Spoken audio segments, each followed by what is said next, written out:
ये लड़का आज अपने कंधों पर 2 सितारों को लगाकर घूम रहा है, जिम्मेदारियों का वहन कर रहा है। कैसा लग रहा है आपको?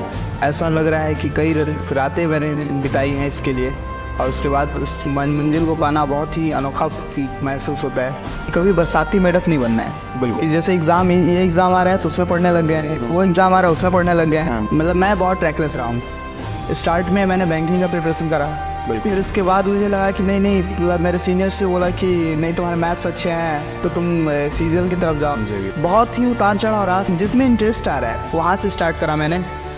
लोग मतलब ऐसा ये भी है कि पहले एनसीईआरटी पढ़ो। क्या उतना टाइम है हमारे पास? इतना कंपटीशन टफ हो गया है कि सिलेक्टेड क्वेश्चन ही पढ़ना है हमें। सफलता के लिए ये ज़रूरी है कि क्या पढ़ना है, उससे कहीं ज़्यादा ये ज़रूरी है कि क्या नहीं पढ़ना, छोड़ना क्या है आपको। ये जो कह रही है दुनिया कि लूसेंट घोट जाओ, लूसेंट को पी जाओ, तो क्या अब लगता है कि आज के डेट में भी वो रेलेवेंट है? नहीं, आज के डेट में नहीं है, रेलेवेंट नहीं है। कॉन्सेप्ट चाहिए आपको। बिल्कुल कॉन्सेप्ट चाहिए। फोकस और माइंड से पढ़ना बहुत इंपॉर्टेंट है। बिल्कुल। और उसके लिए एक्सरसाइज भी बहुत इंपॉर्टेंट है। ये जो आपके चेहरे पे चमक है, ये आपके बदन से निकले हुए पसीने की चमक है जो आज चमक रहा है। मेरा सेट बनाया, उसमें 30 क्वेश्चन मेरे गलत हो गया है, तो अब ऐसा नहीं है कि प्रेशर में उसी टाइम पढ़ने बैठना है, क्योंकि आपको दिखाना नहीं है किसी को। पढ़ना आप अपने लिए पढ़ रहे हैं, सफल आप अपने लिए होंगे, अपने परिवार के लिए होंगे। बिल्कुल। खुद की आपका कंपटीशन खुद से है। बिल्कुल। आप एक बार जब 70 मार्क्स ला दिए तो आपको उससे नीचे नहीं जाना है। आपको ये सोचना है कि किस परिस्थिति में आपको भेजा गया है बाहर पढ़ने के लिए, या फिर किस परिस्थिति में आपके परिवार जूझ रही है, और उससे आपको बाहर निकालना है। एक जो सुकून मिलता है ना यार, मतलब आप बेड पे जाएंगे ना, अच्छी नींद आई है, फिर लगता है कि नहीं मतलब ठीक है, घर पे बात नहीं कर पाया, ठीक है मम्मी का फेस नहीं देख पाया, घर से दूर हूँ, परिवार से दूर हूँ, लेकिन एक सुकून मिलता है कि लगता है कि चलो किसी के तो काम आ रहा हूँ मैं। बेड पे जाने से पहले, यानी कि रात्रि जब सोने से पहले, आपको खुद से क्वेश्चन पूछना है कि क्या मैंने जो दिन बिताया वो मेरे लिए यूजफुल था।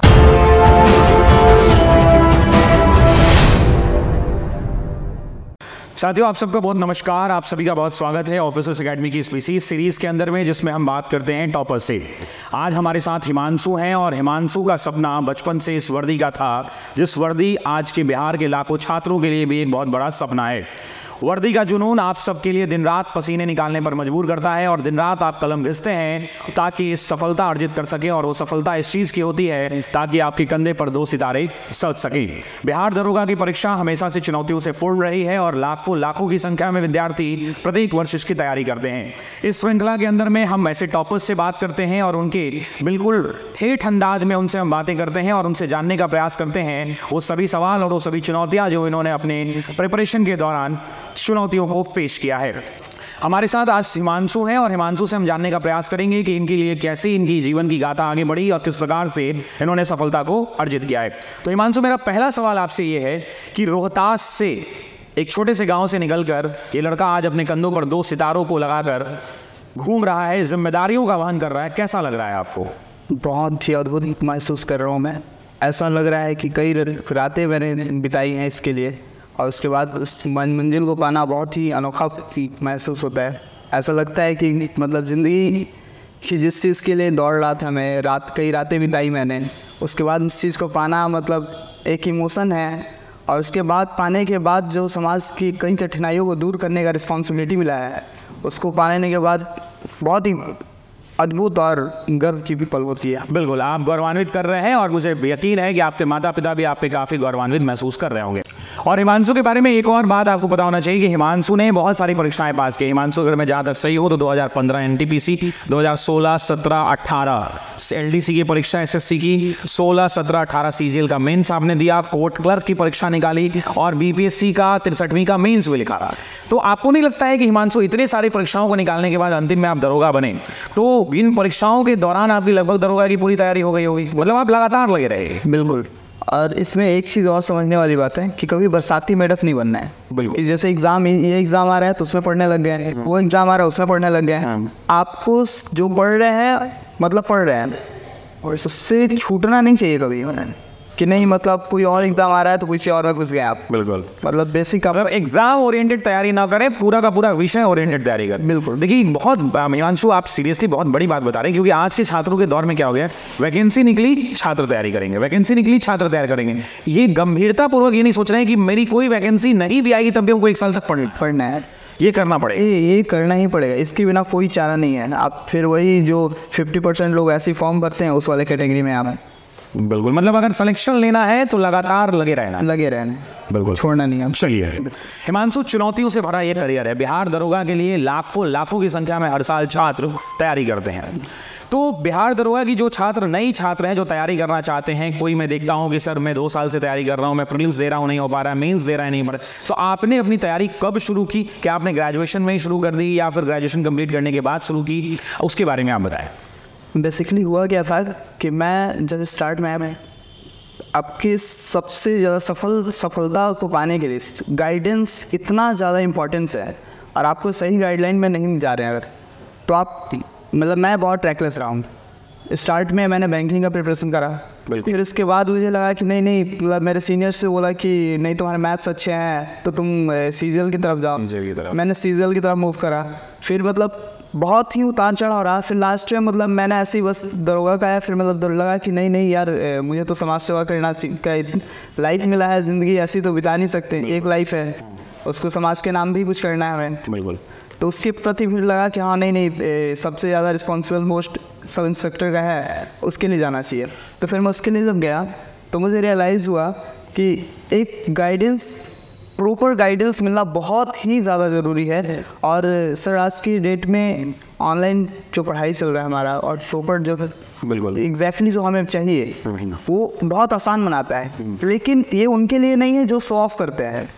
बिल्कुल, गंभीर विद्यार्थियों के लिए एक बेहतर अवसर है, बहुत ही सुंदर अवसर है ये, कि मतलब इससे अच्छा कुछ हो ही नहीं सकता कि लगातार एसआई का वैकेंसी आया जा रहा है और तैयारी कर रहे हैं। अच्छा, आपने जो अपनी तैयारी शुरू की तो आपके मैथ्स अच्छी थी, जैसा आप बता रहे हैं कि आपने सीजीएल की तैयारी की तो मैथ्स अच्छा था, लेकिन जीएस का एक पोर्शन काफ़ी बड़ा एरिया है। जीएस का history, geography, polity, economy, science, current affairs, रोज अखबार पढ़ना, ये जो बहुत सारे लोग टॉपर्स आके कहते हैं कि हम प्रतिदिन समाचार पत्र पढ़ते थे, उसमें कितनी सच्चाई है ये बताना। बिल्कुल, क्या आपने अपने प्रिपरेशन के दौरान ये जो समाचार पत्र का मिथ है कि रोज करंट अफेयर पढ़ते थे, ये सच है क्या? आज इतनी भाग दौड़ी और इतना टफ मतलब कंपटीशन इतना ऊपर जा चुका है कि आप एक पेपर को पढ़ के उसमें से एनालाइज करेंगे कौन सा आपके लिए बेनिफिशियल है कौन सा नहीं। मुझे लगता है कि आपका टाइम तो इसमें आधा वेस्ट हो जाएगा, इसलिए आपको ज़रूरी ये है कि उचित और आपका है वो आपको छांट के चुन के दे दे। मतलब जो टीचर्स जो करके दे रहे हैं वो टीचर्स मतलब वो प्रॉपरली इनके लिए फ़ायदेमंद, लर्नर के लिए फ़ायदेमंद है, बहुत फ़ायदेमंद है। और एग्जैक्टली मुझे भी ये फ़ायदा मतलब मैंने यूट्यूब चैनल से बहुत पढ़े हैं बहुत सारे, मैं करंट अफेयर्स को यूट्यूब से ही पढ़े हैं। बिल्कुल, मतलब करंट अफेयर्स के लिए अगर हम बात करें तो खुद से समाचार पत्रों को ना पढ़ें, आप जो है रेडीमेड जो एजुकेटर्स करा रहे हैं उसमें 3-4 लोगों को, 2 लोगों को, 1 लोगों को चुन लें और रेगुलरली उनको फॉलो करें। आप ये भी कर सकते हैं, लेकिन लोकल न्यूज़ के लिए तो आपको न्यूज़ पढ़ना पड़ेगा। बिहार की खबरें कैसे मिलेंगी आपको आजकल, लेकिन बिहार में करंट अफेयर आने लगा है। चलिए, दूसरा जो सेगमेंट है जनरल स्टडीज़ का है। जनरल स्टडीज़ के बारे में कहा जाता है कि जनरल स्टडीज़ काफ़ी वास्ट सिलेबस है। हिस्ट्री के अंदर में एंशिएंट हिस्ट्री पढ़ना है जो लाखों वर्षों का इतिहास है, मेडाइवल पढ़ना है जो हज़ारों वर्षों का इतिहास है। तो आपने इन सब्जेक्ट्स के ऊपर कैसे प्रिपरेशन की स्ट्रैटेजी रखी? क्या आपने, क्योंकि कोई एक विद्यार्थी उसको सभी विषय अच्छे नहीं लग सकते हैं, सब वैसे उसके अच्छे नहीं हो सकते, तो आपका जीएस में स्ट्रेंथ क्या था और आपने जीएस की तैयारी कैसे करी? आराम से विस्तार से हमारे दर्शकों को बताइए। सबसे पहला तो मतलब ये आपने बताया कि ये आपका स्ट्रांग पर्सन है और ये कमज़ोर, तो मुझे लगता है कि मेरा इकोनॉमिक्स जो था वो थोड़ा सा डाउन था, बिल्कुल, बाकी सब एवरेज से ऊपर था। ठीक था, लेकिन प्रॉब्लम ये है सबसे ज़्यादा मतलब कि जो मतलब जब स्टार्ट का पढ़ाई करते हैं हम, तो मेरा ये था कि जो मेरा फेवरेट सब्जेक्ट है तो बेसिकली मैं पॉलिटी से स्टार्ट करता हूँ, बिल्कुल, या फिर हिस्ट्री से। हिस्ट्री में मुझे हिस्ट्री पढ़ना इसलिए अच्छा लगता है कि मुझे पता चलता है कि लोग आए कैसे, फिर आगे कैसे बढ़ रहे हैं, रिलेट कर पाए। हाँ, तो वो चीज़ जानने में मतलब मुझे जिसमें इंटरेस्ट आ रहा है वहाँ से स्टार्ट करा मैंने। लोग मतलब ऐसा मतलब ये भी है कि पहले एनसीईआरटी पढ़ो, क्या उतना टाइम है हमारे पास? डेफिनेटली बहुत मुश्किल काम है। इतना कंपटीशन में मैं फिर से बोलूँगा कि हमें इतना कंपटीशन टफ हो गया है कि सिलेक्टेड क्वेश्चन ही पढ़ना है हमें। मेरे एक सर हैं, मतलब मैंने मतलब बिल्कुल मुझे उन्होंने बताया था कि सफलता के लिए ये ज़रूरी है कि क्या पढ़ना है, उससे कहीं ज़्यादा ये ज़रूरी है कि क्या नहीं पढ़ना, छोड़ना क्या है आपको, क्योंकि आप हर सेक्शन को तो मजबूत, ये इतना बड़ा समंदर है कि उसमें से हर सेक्शन को आप एक साथ लेके तो नहीं जा सकते। बिल्कुल, मतलब उसमें आप डूब जाएंगे। बिल्कुल।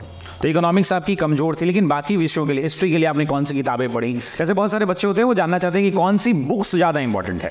अब बुक्स क्या है कि कुछ लोग कहते हैं कि एनसीईआरटी पढ़ लो। एनसीईआरटी जितना मुंह से कहना आसान है, हकीकत में उतना एनसीईआरटी आसान नहीं, क्योंकि एनसीईआरटी के एक पेज को समझने के लिए कम से कम 5-6 बार पढ़ना पड़ेगा, तब भी वो आधा ही समझ में आएगा। बिल्कुल। तो कौन सी एग्जैक्टली लर्नर को बात करें, एक एक करके बात करते हैं। अगर मैं बात करूँ इतिहास के अंदर में, तो क्या हिस्ट्री के लिए आपने एंशिएंट के लिए भी किताबें पढ़ी, मिडाइवल के लिए भी पढ़ी, कि मॉडर्न के लिए पढ़ी? किन के लिए पढ़ी और कौन सी किताब पढ़ी? सर मैं चीज़ बहुत इजी लैंग्वेज में बताऊंगा ये चीज़ कि मैंने बहुत सारे बुक्स को नहीं पढ़ा है। बिल्कुल। मैंने एक बुक्स को बहुत बार पढ़ा है। वो कौन सी किताब थी इतिहास के लिए?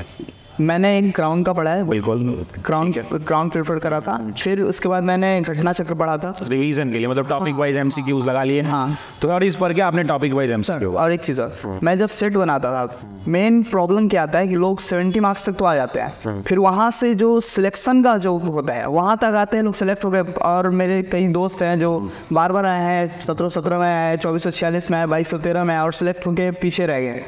तो कहीं ना कहीं मुझे ये लगता है ना कि जो 70 से जो मेरिट तक आने का सफ़र है वो बहुत टफ होता है, कठिन है वो बहुत ज़्यादा। और उसमें मैंने क्या किया था, मेरा जो मतलब प्लान था, इसमें स्ट्रेटजी था, मेरा स्ट्रेटजी ये रहा है कि जब मैं सेट बनाता हूँ, कोई भी सेट बना, तो मैं मान लीजिए कि अगर मेरा हिस्ट्री का पोर्शन है और मेरा मुगल साम्राज्य से मेरा क्वेश्चन एक बार गलत हो गया, बिल्कुल, तो मैंने उस चीज़ को पॉइंट आउट किया।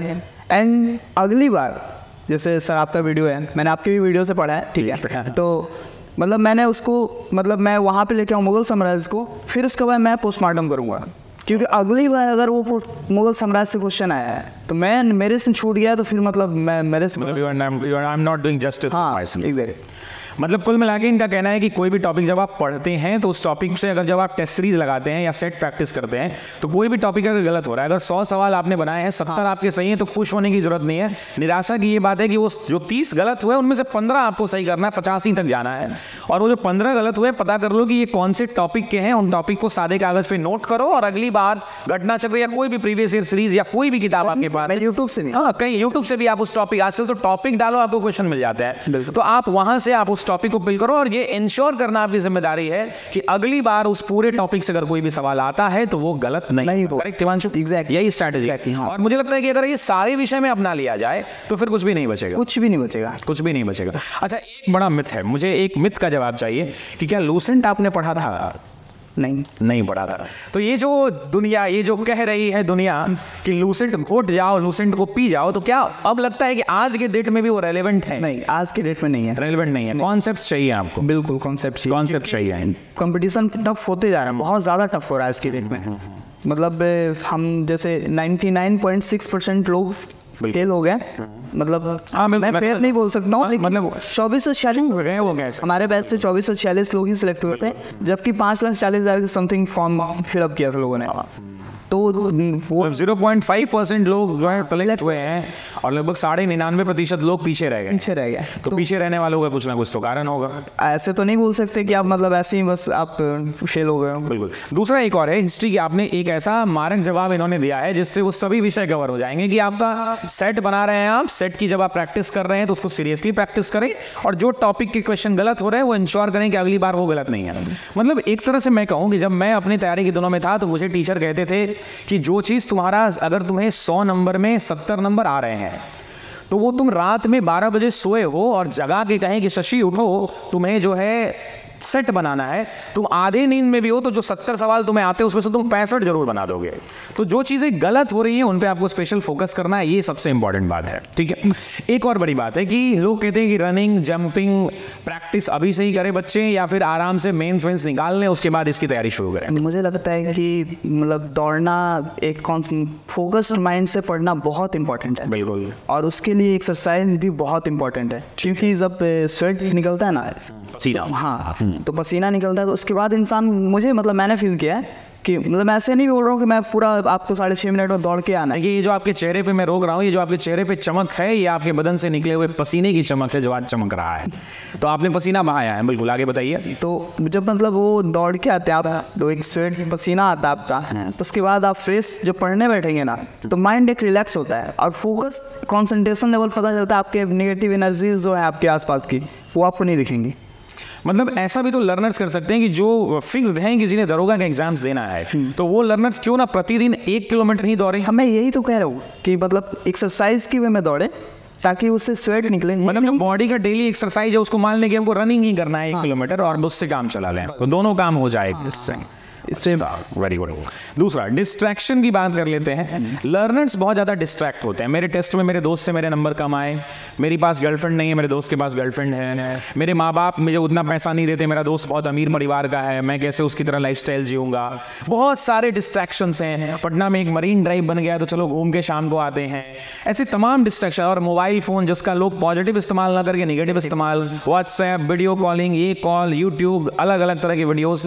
आप क्या मानते हैं कि एक सफल विद्यार्थी जीवन को जीने के लिए एक जो बेसिक दिनचर्या होना चाहिए, अगर मान लें कि आप अपने आप को पुनः विद्यार्थी जीवन में लेकर के जाएं और अगले 2 मिनट में मेरे लर्नर्स को ये बताएं, बच्चों को ये बताएं कि सुबह अगर कोई बच्चा, एक आइडियल जिसको कहते हैं कि सुबह 5 बजे अगर बच्चा उठता है तो शाम तक की उसकी दिनचर्या क्या होना चाहिए, आप एक बात मान के चलें कि वो बच्चा 3 घंटा की कोचिंग क्लास भी करता हो। ठीक है। सबसे पहला चीज़, जैसे आपने बोला 5 बजे उठता है कोई भी, मैं उठता हूँ अगर, तो बेसिकली मेरा जो प्लान था मैं उसको ही बता देता हूँ कि मैं सुबह में टारगेट लेके चलता था। जैसे सोने से पहले ये मैं माइंड में सेट कर लेता था कि अगले दिन मुझे क्या करना है। जैसे मैंने वो ये बोला था ना कि जो मैंने सेट बनाया उसमें 30 क्वेश्चन मेरे गलत हो गया है, तो वो अब ऐसा नहीं है कि प्रेशर में उसी टाइम पढ़ने बैठना है, क्योंकि आपको दिखाना नहीं है किसी को। पढ़ना आप अपने लिए पढ़ रहे हैं, सफल आप अपने लिए होंगे, अपने परिवार के लिए होंगे। बिल्कुल। और एक चीज़ और, जो एक्सक्यूज़ बना रहा है कि ये गर्लफ्रेंड है उसकी, ये वहाँ मरीन ड्राइव है ना, तो मुझे लग रहा है कि वो एक्सक्यूज़ ही बनाते रह जाएंगे, उसी श्रेणी में रह जाएंगे वो। उसी श्रेणी में, जब तक से आप खुद के, आपका कंपटीशन खुद से है। बिल्कुल। आप एक बार जब 70 मार्क्स ला दिए तो आपको उससे नीचे नहीं जाना है। और आप उससे नीचे जा रहे हैं, आपका कभी 35 आ रहा है, कभी 40 आ रहा है, कभी 70 आ रहा है, तो आप वो वाले कैटेगरी में हो नहीं है। फोकस स्टडी नहीं। हाँ, क्योंकि आपको एक मार्क होता है, वो आप जब ने एक बार अचीव कर लिया तो उसको अचीव कर लिया है, उससे ऊपर नहीं जाना है, आपको नीचे नहीं आना है। तो ये कॉन्सेंट्रेशन लेवल, ये डेडिकेशन कैसे बना रहे, कैसे बचे नेगेटिव चीज़ों से बच जाए? Self motivation. सेल्फ मोटिवेशन, कोई और मोटिवेट नहीं करता। अच्छा, ये आजकल जो मोटिवेशन की वीडियोस की दौर लगी है, मैं देखता रहता हूँ सुबह से शाम, ये कर लो वो कर लो, क्या इनसे हकीकत में कुछ फ़ायदा होता है क्या? तो जैसे मैंने आपके वीडियोस देखे हैं, ठीक है, तो मतलब मोटिवेट, ये एनर्जी आता है कि एनर्जी क्रिएट होता है। मतलब और भी बहुत सारे सर हैं जो, हाँ बिल्कुल, बहुत सारे लोग हैं जो खान सर ही हैं, हाँ, वो बोलते हैं ऐसा लगता है लगता है पूरे बॉडी में आग लग गई, मतलब अभी पढ़ना बैठ गई। बिल्कुल, ठीक है। वो सब सर मैं मतलब माफ़ी चाहूँगा, लेकिन मुझे ऐसा लगता है कि एक मोमेंट पे इनिशिएट करने के लिए काफ़ी है, लेकिन जो दिल में आग लगाना है वो मुझे लगाना है, खुद से लगाना है। क्योंकि मैं मतलब ऐसे तो मतलब ठीक है, अभी आपकी बातों से इंस्पायर्ड हो, कल को कोई चोरी करने के लिए बोलेगा मैं उससे इंस्पायर्ड हो जाऊँगा। मोटिवेट कोई भी कर सकता है फिर तो आपको, मतलब तब फिर मेरे खुद का मोटिवेशन नहीं है। मतलब मोटिवेशन के अंदर में है कि अगर आग कभी कभी चिंगारी कम पड़ने लगे तो चिंगारी की सहायता वीडियो से ले लें, लेकिन आग खुद का होना चाहिए। और अगर आपको किसी रोज प्रतिदिन मोटिवेटर की जरूरत पड़ती है, इसका मतलब आप बुझ चुके हैं और आपको फिर मुश्किल लग रहा है। बिल्कुल बिल्कुल सर, मुश्किल लग रहा है। और आपके परिवार का जो है बैकग्राउंड है, जैसे आपकी माँ है, बिल्कुल आपको ये सोचना है कि किस परिस्थिति में आपको भेजा गया है बाहर पढ़ने के लिए, या फिर किस परिस्थिति में आपके परिवार जूझ रही है, और उससे आपको बाहर निकालना है। एक जो सुकून मिलता है ना, मतलब बहुत अच्छा लगता है, क्योंकि आप जिम्मेदारियों का बयान कर रहे हैं। आखिरी दूसरा अंतिम सवाल मैं आपसे लेना चाहता हूं कि ओवरऑल जो बच्चा है जो 12वीं के बाद भी एक सपना देख रहा है कि हम क्लास 12 के बाद बिहार सब इंस्पेक्टर या हम पुलिस की वर्दी पहनना चाहते हैं, तो ग्रेजुएशन के साथ साथ जो बच्चे पढ़ाई कर रहे हैं उनके लिए आप क्या कहेंगे कि किन बातों का विशेष रूप से ध्यान रखें? क्रमिक तौर पर जिनके पास 2 साल हैं, 2.5 साल हैं, 2 साल तक आराम से पढ़ना है, तो कैसे अपनी तैयारी को सुदृढ़ करें और किस दिशा में लेके जाएं? उनके लिए स्पेशल ये होगा कि आपको ये नहीं करना है कि 12 घंटे पढ़ने हैं। कोई मतलब मैंने नहीं पढ़ा कभी 12 घंटे, ठीक है, बिल्कुल, मैं 8 से 9 घंटे पढ़ा हूँ, उतना काफ़ी होता है तो सब इंस्पेक्टर के लिए। और एक वे में पढ़ना है, आपको डेली पढ़ना है। आप 4 घंटे पढ़ो और आपके पास 2-2.5 साल है, 4 घंटे 5 घंटे पढ़ो, मुझे लग रहा है मोर देन इनफ इससे ज़्यादा मैं कुछ नहीं बोला, लेकिन डेडिकेशन के साथ पढ़ना है, दिखावेबाजी, फोकस स्टडी करना है। एग्जैक्ट, फोकस स्टडी करेंगे, डेली पढ़ना है, चाहे आप कुछ भी पढ़े। ये नहीं कि आपने मतलब 4 दिन पढ़ा, 2 दिन फिर ब्रेक लिया, नहीं, आपको डेली ही पढ़ना है, आप पढ़ना पड़ेगा। कितना जिम्मेदारियों का बोझ महसूस करते हैं आप जब आप वर्दी पहनते हैं और आपको लगता है कि आप एक वैसे पद पर हैं, एक वैसे पोस्ट पर हैं जिसकी इतनी क्षमता है कि एक सुदूर गांव में बैठे गरीब से गरीब परिवार के बच्चों की, उनकी माँ के आंख के आंसू को पोंछ सकते हैं आप, उनको आप न्याय दिला सकते हैं। कैसा महसूस होता है, कैसा लगता है आप? सर, जब मैं पहली बार जब जॉब में आया था, तो जब आया था तो पहले भागना था, लाइक कि जल्दी से ड्यूटी ख़त्म हो जाए। फिर मतलब सीनियर से हमारे वरीय पदाधिकारियों ने बताया कि मतलब एक मार्गदर्शन, हर गुरु का कर्तव्य सिर्फ आपका शिक्षा के माध्यम में नहीं है, बिल्कुल, आप हर जगह आपको मोटिवेट मतलब गाइडेंस की ज़रूरत पड़ेगी। तब मुझे पता चला कि इस जॉब की और इस खाकी वर्दी की कितनी बड़ी रिस्पॉन्सिबिलिटी है।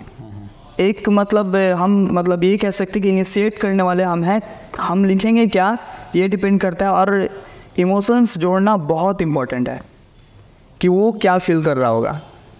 किसी का बच्चा गायब हुआ है, हमारे लिए तो कुछ नहीं है, बिल्कुल, लेकिन वो सामने वाले का बच्चा गायब हुआ है। जैसे कुछ दिन पहले भी 4 बच्चे गायब हुए थे हमारे यहाँ, तो उस इमोशंस को जोड़ के मतलब हमने अपने पर्सनल लिंक्स भी जो मतलब किए, फिर वहाँ से भी उन्होंने बहुत अच्छा रिस्पॉन्ड करा, 4 बच्चों को रिकवर कर लिया, रेस्क्यू किया गया एंड आज ही रिलीज़ किया गया उनको।